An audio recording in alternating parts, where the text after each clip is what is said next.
25% ശമ്പള വർധനവ് ലഭിക്കുന്നതുവരെ സമരം നിർത്തില്ല എന്ന് പ്രഖ്യാപിച്ചിരിക്കുകയാണ് British medical association junior doctors committee. അടുത്ത 2 വർഷക്കാലത്തേക്ക് 22% വമ്പൻ ശമ്പള വർധനവ് ലേബർ ഗവൺമെന്റ് ഓഫർ ചെയ്ത സാഹചര്യത്തിലാണ് അംഗങ്ങൾ ഇത് തള്ളണമെന്ന് സംഘടന ആവശ്യപ്പെട്ടിരിക്കുന്നത്. ഗവൺമെന്റ് ഓഫർ അംഗങ്ങളുടെ അംഗീകാരത്തിനായി സമർപ്പിക്കുമെന്ന് ജൂനിയർ ഡോക്ടേഴ്സ് കമ്മിറ്റി വ്യക്തമാക്കി. എന്നാൽ ഇത് തള്ളണമെന്നും ഇവർ നിർദ്ദേശിച്ചിട്ടുണ്ട്.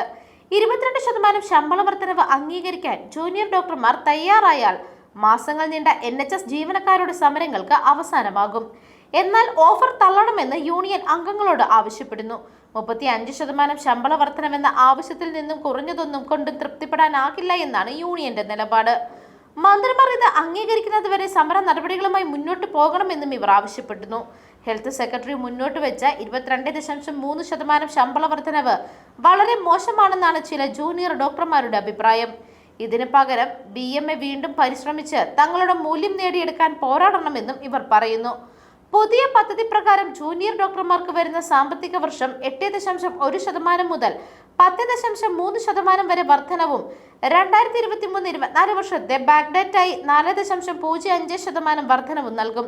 ഇത് 2024-25 വർഷത്തെ 6% വർധനവിന് പുറമെയാണ്.